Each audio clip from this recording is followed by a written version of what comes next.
I'm Archer Cameron, live at a farm at Nareen, 16, lived there my whole life, and yeah, sheep and cattle.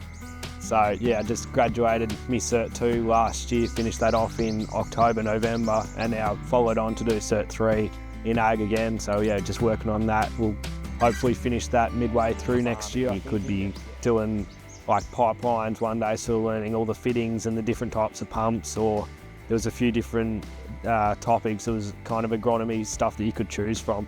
I chose the crutching and grinding, so that's something that interested me. Being crutching or shearing with Dad, and he's helped me out a bit, but it was good to learn from industry professionals, and they had lots of experience and all that sort of stuff. So yeah, it was really good to learn off them the probably proper techniques, I'd say, or different techniques, and they polished up on what I kind of already knew.